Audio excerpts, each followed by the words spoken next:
mon ami, tes péchés te sont pardonnés. C'était épique, magnifique. C'était trop beautiful. Ça m'a vraiment touchée quand Jésus l'a guéri. Le plus important pour moi, c'est qu'on sache que Jésus il est puissant et qu'il peut faire tout. L'idée de Ma Bible Junior est venue lorsque, avec les équipes, on a commencé à brainstormer, à travailler sérieusement sur le développement de l'application Ma Bible. On s'est dit, waouh, le concept est génial pour les adultes, mais les jeunes, on s'est dit, il faut absolument qu'on puisse toucher toutes les générations parce qu'il y a tellement peu de contenu qui existe pour les jeunes et il faut absolument qu'on touche la jeunesse. Alors on s'est dit, il faut que quand on lance l'application, la bonne idée, ce serait qu'il puisse y avoir deux types de profils, deux types d'expériences. Une expérience classique pour les adultes et une expérience pour les juniors de moins de 14 ans.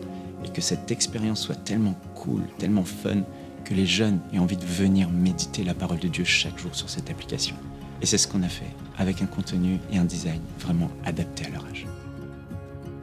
En 2022, Michael Debo m'a contacté suite à des illustrations que j'ai publiées sur Instagram. Il m'a demandé de les rencontrer. Et avant même notre rencontre, Dieu m'a dit, dis oui à ce qu'il va te demander. La première fois que j'ai entendu parler de Obed, c'est à travers Jérémy. Il est venu dans mon bureau, il m'a montré un compte Instagram, j'ai regardé, et sur ce compte, il y avait des illustrations extraordinaires des évangiles, de Jésus-Christ. Et nous-mêmes, en tant qu'adultes, on était impactés par ces images. On s'est dit, wow, ce jeune, il a du talent.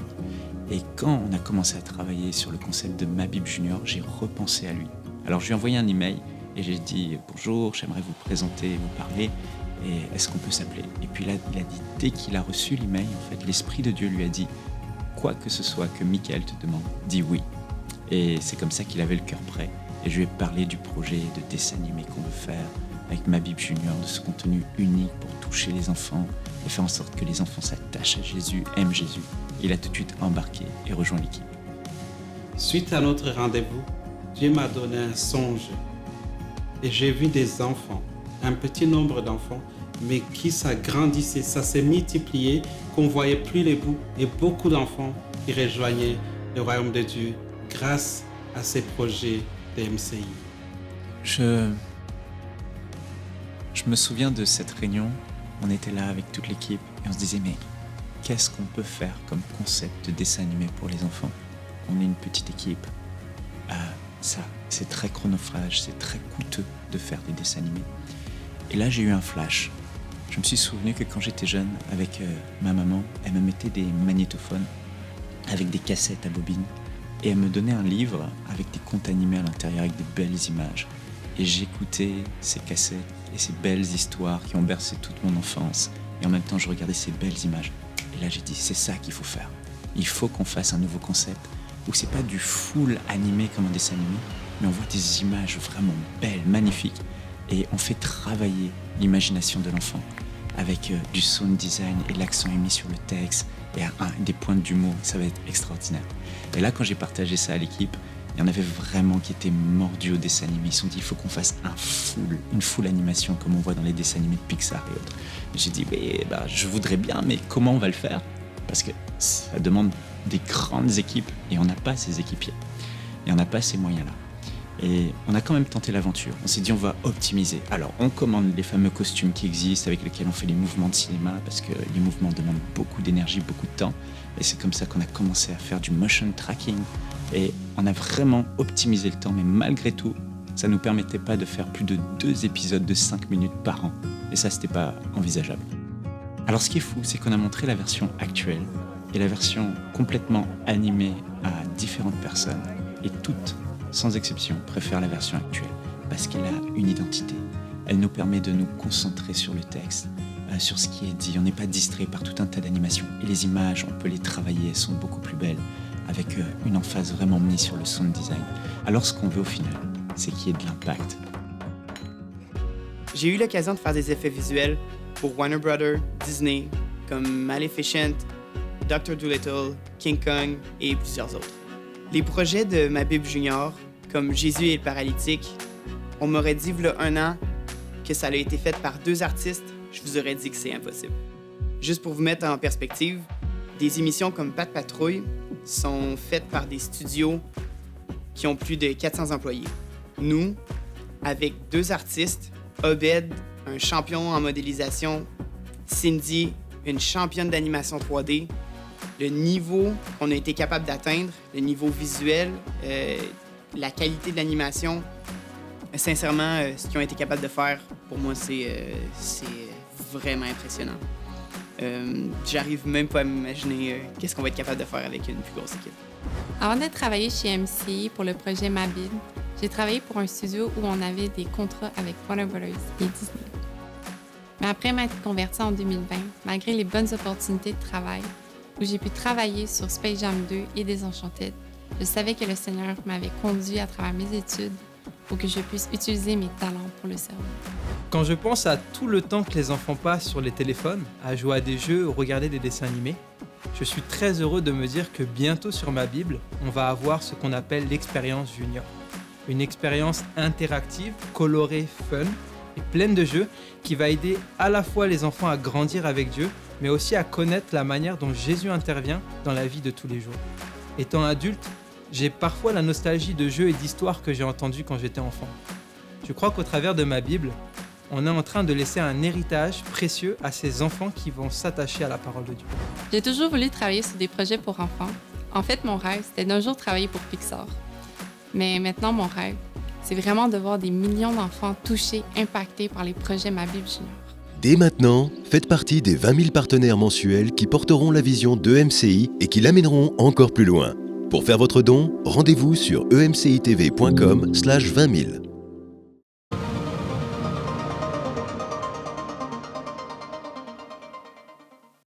Bonjour, les larmes, les souffrances, les erreurs, les regrets font partie de notre vie sur la terre, mais également notre vie avec le Seigneur, parce que dans cette vie de piété, de consécration, dans cette vie spirituelle, nous aurons des temps difficiles. Il y a parfois des larmes, il y a parfois des souffrances, parfois des erreurs et des regrets.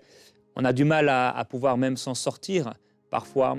Et on a la parole de Dieu, on a les promesses de Dieu, et pourtant notre âme peut être bien triste et parfois peut avoir bien du mal à se sortir de certaines situations difficiles. Aujourd'hui, je veux m'adresser à toi qui souffre, qui passe par la souffrance, en te disant que Dieu a vu tes larmes. Il y a tellement d'occasions que nos larmes coulent et Dieu nous a créés pour pouvoir faire sortir de cette façon-là la souffrance de notre âme, la souffrance de notre cœur par ces larmes qui, je le crois, sont déposées devant le Seigneur. Nous ne voulons pas seulement pleurer, mais nous voulons pleurer devant le Seigneur. Et mon ami, mon frère, ma sœur, si tu pleures, c'est mon premier encouragement, que tu puisses pleurer devant le Seigneur. On ne veut pas seulement pleurer devant la situation, on ne veut pas seulement pleurer parce que la situation est difficile, le combat est dur, la souffrance est présente, mais nous voulons pleurer devant le Seigneur. Alors, je l'ai dit, il y a bien des occasions où nos larmes peuvent couler. Et ce n'est pas, parfois on peut voir des hommes de Dieu, des femmes de Dieu et se dire que, bien, eux, ils ne pleurent jamais, mais eux aussi ont leur temps de souffrance. Personne n'est épargné des larmes. Même les hommes de foi ne sont pas épargnés par les larmes. Jésus lui-même a pleuré, Paul a pleuré. Et ceux qui ont servi le Seigneur l'ont servi avec des larmes. Alors, bien des occasions que les larmes coulent dans nos vies. On peut pleurer parce qu'une situation devient trop difficile et on se sent vraiment incapable de sortir de cette situation. La montagne est trop élevée pour nous, la situation est trop difficile à gérer et on réussit à la gérer pendant un temps, un jour, 2 jours, 1 semaine, 1 mois, mais au bout d'un moment, c'est comme c'en est trop et les larmes coulent. Ça peut être parce que quelqu'un nous a trahis, parce qu'un ami nous a abandonnés, parce qu'on a réalisé que ses collègues de travail qui disaient qu'ils étaient avec nous, finalement, se moquent de nous derrière notre dos. Des frères, des sœurs dans l'Église qui disent du mal de nous, qui nous ont fait du mal. On peut servir le Seigneur ou servir les gens et être trompé, trahi par ces gens et réaliser que ces gens font du mal, disent du mal de nous. On peut pleurer parce qu'on voit notre enfant se perdre, parce que notre enfant a fait une grande erreur ou parce que notre enfant s'est détourné du Seigneur ou nous a mal parlé. On peut pleurer parce que notre époux, pour vous qui êtes mariés, femmes, ou notre épouse, pour vous les maris, vous réalisez que cette personne avec qui vous vous êtes mariés échange des discussions avec quelqu'un d'autre, ou alors vous l'avez vu sur des sites pornographiques où vous avez simplement une dispute qui a éclaté et les larmes coulent et vous vous retrouvez à vous cacher parfois en pleurant et à vous cacher parce que vous ne voulez pas voir, montrer, vous ne voulez pas que les gens puissent voir vos larmes et vos souffrances. Mais Dieu les voit. Dieu les voit. Alors c'est le verset le plus court de la Bible. Jésus pleura. Jésus en effet a pleuré. Et pendant cette émission aujourd'hui, en fait, je vous encourage à pouvoir rester là toute la semaine. Vendredi, on aura une émission dédiée à la prière, comme régulièrement. On va prendre un psaume ensemble pour vous qui passez par la souffrance et nous allons prier ensemble. Et aujourd'hui, nous allons particulièrement parler de consolation. Demain, on partagera ensemble sur la foi un message encourageant par rapport au fait que Dieu va agir dans nos souffrances. Mais aujourd'hui, particulièrement, avant même de s'attendre à Dieu pour que la situation change, d'abord la consolation. Donc, on ne va pas insister aujourd'hui sur le fait que Dieu va agir, mais plutôt, j'aimerais vous dire et exprimer que Dieu sait, Dieu a vu, Dieu connaît. Ne dis pas que Dieu n'a pas vu parce que Dieu a vu. Il a vu et il dit « je connais, je sais ». Jésus a eu ces temps où son âme était triste jusqu'à la mort. À Gethsémani, les larmes qui coulaient comme des grumeaux de sang. Dans Isaïe au chapitre 49, il est dit que l'Éternel console son peuple au verset 13. Il a compassion de ses malheureux. Dieu console son peuple. Et aujourd'hui, dans ta situation, quelle qu'elle soit, peut-être ça fait longtemps que tu cherches à te marier et ça t'a amené à pleurer parce que tu as l'impression que cela n'arrivera jamais, ou tu as des soucis financiers si difficiles, tu as perdu ton travail, ou tu es prêt à le perdre et c'est tellement dur, ou tu es en train de vivre un deuil, ou tu as quelqu'un dans ta famille ou toi-même qui passe par une maladie difficile, terrible, et les larmes coulent. L'Éternel console les affligés, les malheureux. Le Saint Consolateur, l'Esprit de vérité, celui qui nous a été envoyé, il est fidèle, un ami précieux. Et il est là aujourd'hui pour te consoler. Aujourd'hui, une consolation va venir dans le cœur de quelqu'un. Et je suis tombé sur ce passage de Jérémie. Au chapitre 31, il est écrit qu'on entend des cris à Rama, des lamentations, des larmes amères. Rachel pleure ses enfants. Elle refuse d'être consolée sur ses enfants car ils ne sont plus. Et une chose que j'aimerais te dire aujourd'hui, ne refuse pas la consolation. Ne refuse pas la consolation. Il y a peu de temps, j'étais là en train de pleurer par rapport à une situation. Je l'ai dit, nous ne sommes pas épargnés par les larmes cette semaine, la semaine passée et la semaine encore avant. Et il y a 2 semaines, je savais que je devais choisir la foi et la consolation, mais je refusais de le faire. Et j'ai dû accepter, m'humilier et accepter l'aide de Dieu et le soutien de Dieu et surtout la façon de faire de Dieu, accepter la consolation. Rachel refuse d'être consolée sur ses enfants car ils ne sont plus. Alors il y a ce temps de deuil, il y a ce temps de souffrance où on doit au bout d'un moment accepter la consolation.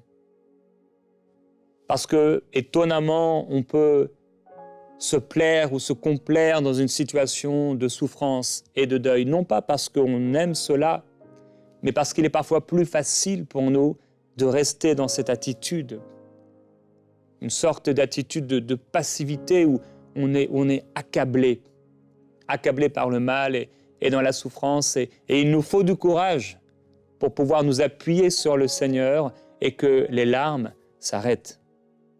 Alors, ainsi parle l'Éternel au chapitre 31, « Retiens tes pleurs, retiens les larmes de tes yeux, le Seigneur dit à Rachel, car il y aura un salaire pour tes œuvres, dit l'Éternel.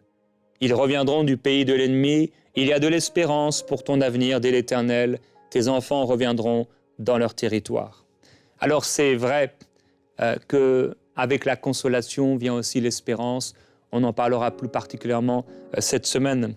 Mais revenons à Ésaïe, donc l'Éternel console son peuple, il a compassion de ses malheureux.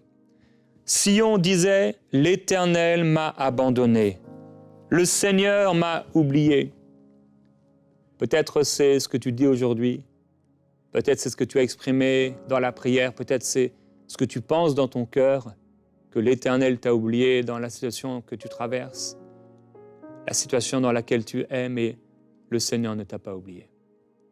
Ma sœur, les larmes qui ont coulé, les larmes qui continuent de couler, mais aussi les larmes que tu as contenues, le Seigneur les voit.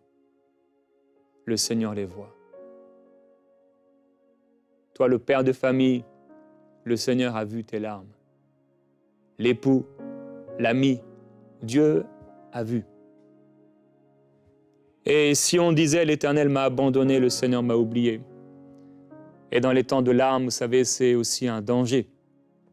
Un danger parce que le diable veut profiter de ce temps de fragilité pour introduire des mensonges dans nos vies et dans nos cœurs, dans nos pensées. Les mensonges du diable ont pour but de nous éloigner de Dieu et de saper notre foi, de saper notre confiance, de saper notre courage. Mais Dieu agira. Oui, il agira. C'est le thème de cette semaine. Dieu agira. Il le fera. Alors si on disait « l'Éternel m'a abandonné, le Seigneur m'a oublié », une femme oublie-t-elle son nourrisson? N'a-t-elle pas compassion du fils de ses entrailles? Quand elle l'oublierait, moi, je ne t'oublierai pas. Je prie que la consolation par le Saint-Esprit te soit accordée en cette journée. En ce moment, le Seigneur veut te consoler. Voici, je t'ai gravé sur mes mains. Tes murs sont toujours devant mes yeux. Que tes ruines, tes solitudes, cette terre de décombres, tes habitants y seront désormais à l'étroit et ceux qui te dévoraient s'éloigneront. Ils répéteront à tes oreilles, ce fils dont tu fus privé, l'espace est trop étroit pour moi, fais-moi de la place pour que je puisse m'établir. Et tu diras en ton cœur qui me les a enfantés, car j'étais privé d'enfants, j'étais stérile, j'étais déporté, répudié. Qui les a élevés? J'étais resté seul. Ceux-ci, où étaient-ils? Mais la main du Seigneur se manifestera dans ta vie. Alors le psalmiste dit dans son livre, « Tu comptes les pas de ma vie errante. Recueille tes larmes, mes larmes dans ton outre. Ne sont-elles pas inscrites dans ton livre ?» Tes larmes sont inscrites dans le livre de Dieu. C'est pourquoi le Seigneur t'appelle à pleurer, oui, il y a un temps pour pleurer. Il y a un temps pour se réjouir, mais il y a un temps pour pleurer. Il y a quelqu'un qui doit pleurer pendant ce temps.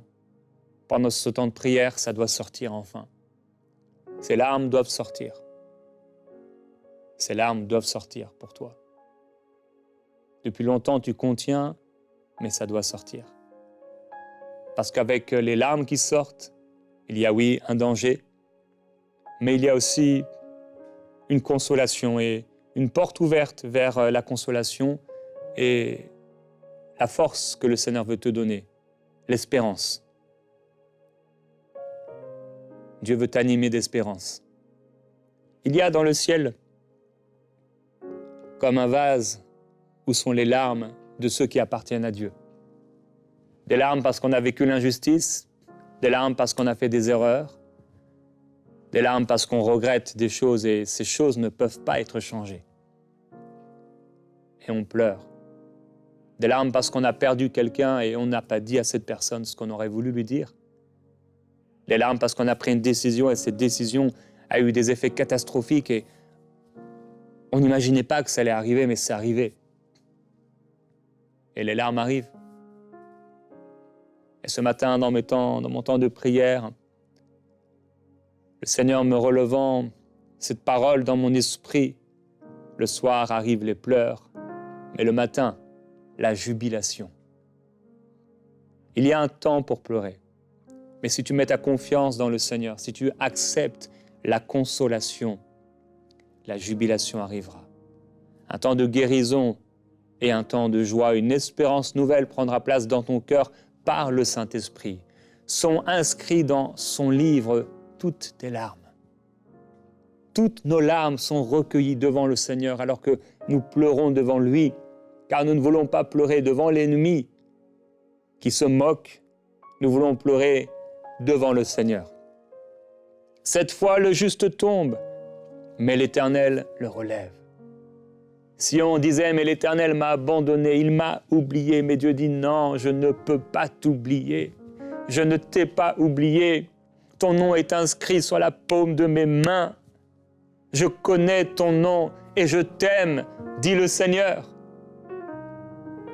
Tu as de la valeur à mes yeux. Le psalmiste dit dans le psaume 39, « Écoute ma prière éternelle et prête l'oreille à mes cris. Ne sois pas insensible à mes larmes. » Quand on pleure, parfois, on se retrouve comme les disciples au milieu de la tempête. Alors que Jésus dort, on se dit « Mais Seigneur, lève-toi » Ou dans cette barque où les disciples rament, mais avec beaucoup de difficultés, le Seigneur Jésus n'est pas présent. Seigneur, où es-tu? Et au bout d'un moment, au loin, il voit un fantôme. Ce qu'il pense être un fantôme, mais ce n'est pas un fantôme, c'est Jésus. Et au milieu de ce qui te paraît comme étant des fantômes dans ta vie, les oppressions spirituelles et les esprits qui sont là, moqueurs, pour t'amener à l'irritation, pour t'amener à devenir insensé et stupide, pour t'amener à t'éloigner du Seigneur et pour t'amener à lever le poing vers le ciel comme si Dieu était responsable de toutes ces choses. Le Seigneur te dit, je suis avec toi. Je suis avec toi. Le Seigneur est avec toi et il n'est pas insensible à tes larmes.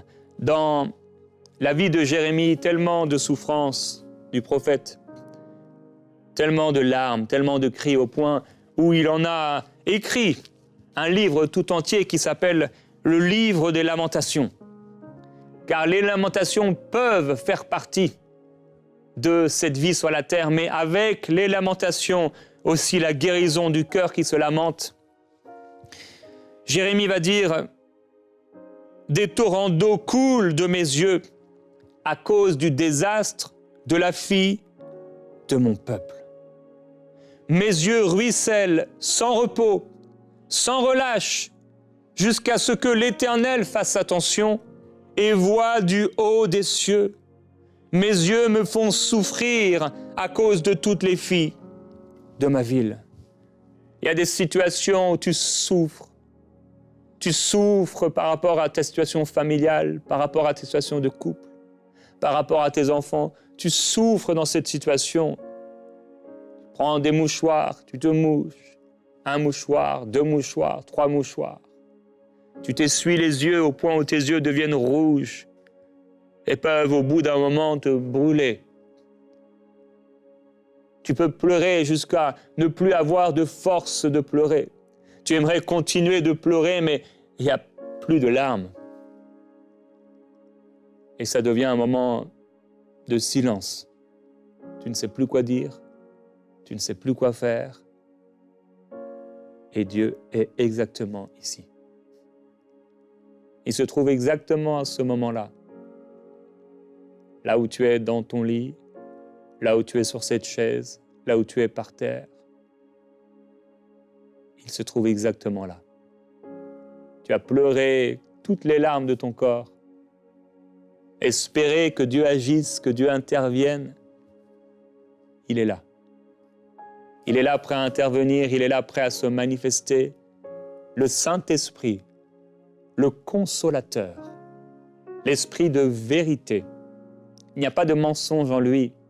Il va amener dans ton cœur et dans tes pensées la vérité. Il y a encore une espérance pour Israël. Oui, le soleil de justice se lèvera pour toi. Le soir, les pleurs, mais le matin, la jubilation. Quelqu'un dit, oui, mais moi, le matin, c'est encore les pleurs. Depuis longtemps, je pleure. Je suis comme dans une dépression profonde où l'ennemi veut m'amener. Mais le Seigneur n'a pas dit son dernier mot. Il va se lever dans ta situation. Mon frère, ma sœur, est-ce que tu crois? Est-ce que tu es prêt à accepter la consolation que le Seigneur veut te donner? Il veut te consoler. Il veut te donner cette consolation. Dans le livre de Lamentations, le prophète dit, « Le Seigneur m'a livré entre des mains auxquelles je suis incapable de résister. Le Seigneur a terrassé tous les guerriers qui étaient avec moi. Il a convoqué contre moi un rassemblement pour briser mes jeunes hommes. Le Seigneur a écrasé au pressoir la jeune fille, la fille de Juda. C'est pour cela que je pleure. Mes yeux fondent en larmes, car il s'est éloigné de moi. Celui qui pourrait me consoler, celui qui aurait pu me redonner des forces. Mes fils sont désespérés, car l'ennemi est puissant. » Voilà que le prophète dit que ses yeux fondent en larmes, car celui qui pouvait le consoler, celui qui aurait pu lui redonner des forces, s'est éloigné de lui. Et dans le livre de Lamentations, c'est vraiment toute la révélation de la souffrance de l'être humain qui peut reprocher même des choses à Dieu dont il n'est pas responsable. Mais dans cet émoi, dans cette souffrance, dans ces cris, dans ces larmes, parfois notre cœur, notre âme a besoin de dire et de prononcer des paroles. Attention aux paroles que nous prononçons. Comptons sur le Seigneur. Et c'est la prière du livre de Lamentations. C'est cette espérance toujours que la bienveillance de l'Éternel n'est pas épuisée et que ses compassions ne sont pas à leur terme. Il dit, mon âme s'en souvient, elle est abattue au-dedans de moi, mais voici ce que je veux repasser dans mon cœur, ce pourquoi j'espère, c'est que la bienveillance de l'Éternel n'est pas épuisée et que ses compassions ne sont pas à leur terme. Elles se renouvellent chaque matin. Grande est ta fidélité. L'Éternel est mon partage, dit mon âme. C'est pourquoi je veux m'attendre à lui. L'Éternel est bon pour celui qui espère en lui, pour celui qui le cherche. Il est bon d'attendre en silence le salut de l'Éternel. Voyez, Joseph se retrouve devant plusieurs de ses frères, va se cacher pour pleurer. Il est écrit, ses entrailles étaient émues pour son frère et il avait besoin de pleurer. Il entra précipitamment dans une chambre et il y pleura. Se cacher pour pleurer. David, dans le désespoir, alors qu'on a volé, on a pris les femmes, les enfants, David et le peuple, il est écrit, élevèrent la voix et pleurèrent jusqu'à ce qu'ils n'eussent plus la force de pleurer. Et il y a ces situations qui ne peuvent changer. Quelqu'un qui a perdu sa virginité, elle est perdue. Même si Dieu peut créer une œuvre de restauration. Voyez Jésus, apprenant la mort de son ami, Jean-Baptiste, il va aller dans une autre région, se retirer quand il apprend la mort de celui qu'il aimait, celui qui a préparé son chemin. Alors, il y a encore une espérance. Le Seigneur veut te soutenir. Et j'aimerais, pendant les quelques minutes de prière que nous avons devant nous, pendant un court temps, mets tes yeux sur le Seigneur. On aurait beaucoup de choses à dire, mais il est bon d'attendre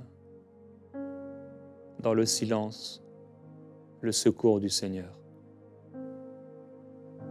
Alors on va prendre ce temps au son de l'instrument. Juste pense au Seigneur. Et que ton cœur s'ouvre à lui maintenant pour recevoir la consolation. Prenons un temps de silence devant Dieu et que l'espérance renaisse dans notre cœur et la consolation soit apportée.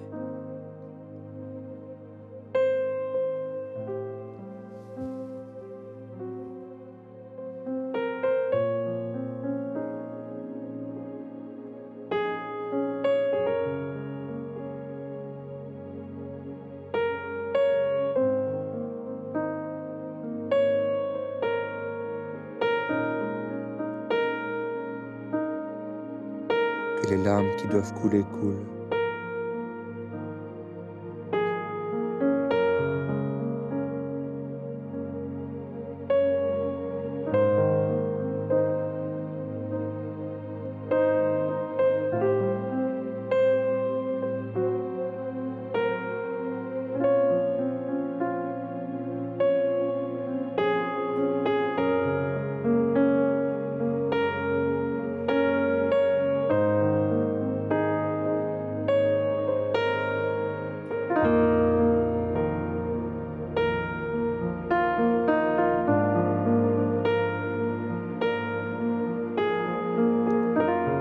Que tu restes dans ce calme,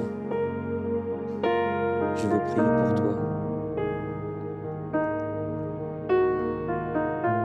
Seigneur, tu as vu et tu connais.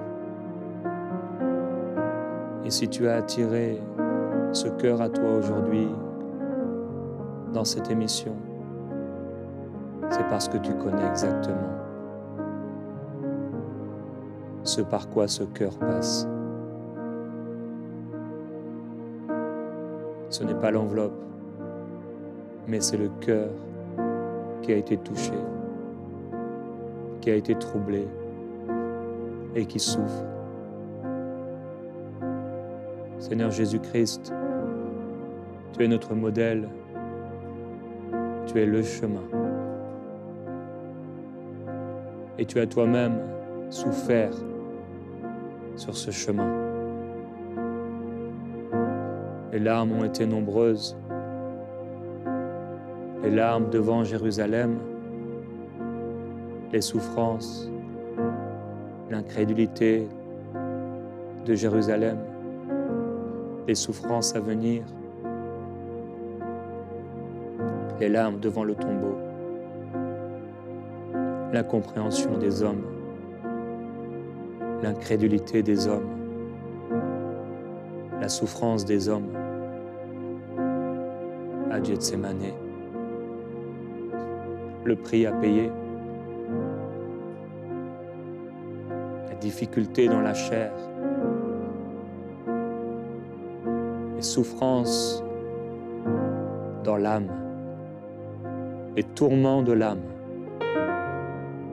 Et ta parole déclare que par les tourments de ton âme, tu as rassasié ton regard. Je veux prier pour ce cœur, Seigneur.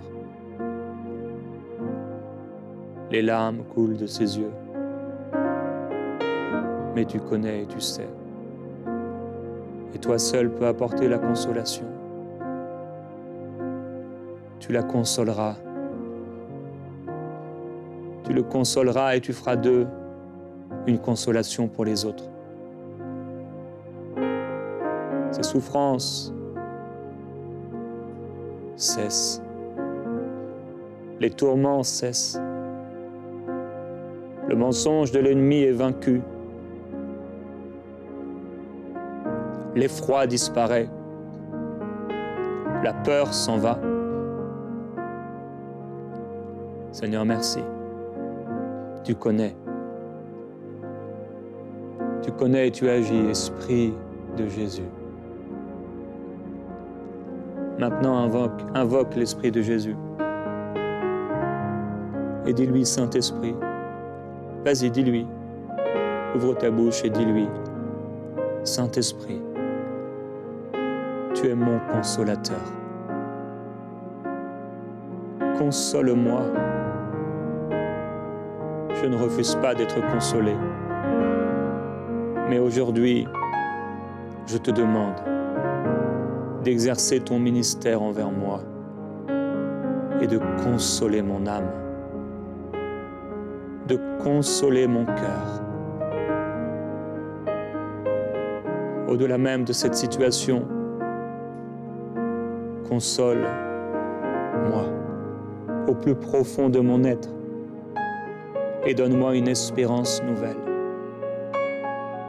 Console mon cœur au plus profond de mon âme, au plus profond de mon cœur. Viens consoler. Viens guérir ce qui a été brisé. Viens libérer mon âme. tu es le roi sur mon âme. Tu es le roi sur mes sentiments et sur mes émotions. Et je me présente au pied de la croix. J'ai confiance en toi. Tu agiras. C'est devant toi que je dépose mes larmes. Mais avec ces larmes, la consolation, la guérison de mon être tout entier et une joie nouvelle. Que cela soit votre partage au nom de Jésus-Christ. On se retrouve demain pour un autre moment de prière et d'exhortation. Reviens demain et sois béni. Amen.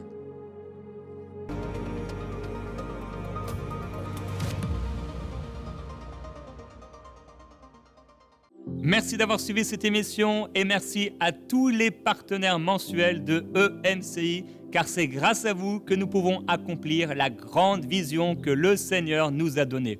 Grâce à votre soutien, des hommes et des femmes trouvent en Jésus-Christ le salut et la délivrance. C'est le témoignage de Stewart, par exemple, qui a été délivré de la peur de la nuit. Chaque nuit, un esprit de peur était sur lui, il était tenaillé par la peur et chaque nuit, il faisait des cauchemars. Il pensait ne plus pouvoir s'en sortir jusqu'un jour, au beau milieu de la nuit, à 2h du matin, il est inspiré à aller sur YouTube. Il tombe sur une émission Prière inspirée où je prie exactement pour ceux qui ont du mal à dormir, qui font des insomnies, qui sont attaqués au milieu de la nuit. Et le Seigneur l'a délivré. Il en a rendu témoignage pour la gloire de Dieu. Selon qu'il est écrit, Jésus a dit « Venez à moi, vous tous qui êtes fatigués et chargés, et je vous donnerai du repos. » Mon frère, ma sœur, grâce à nos partenaires mensuels, des personnes telles que Stewart peuvent trouver en Jésus la délivrance totale. C'est pourquoi je veux vous encourager aujourd'hui à rejoindre cette grande famille des 20 000 partenaires mensuels de EMCI afin qu'un grand nombre de personnes trouvent encore en Jésus-Christ, à travers les émissions, les programmes et les outils développés par EMCI, le salut, la guérison et la délivrance. Dès maintenant, faites partie des 20 000 partenaires mensuels qui porteront la vision d'EMCI et qui l'amèneront encore plus loin. Pour faire votre don, rendez-vous sur emcitv.com/20 000.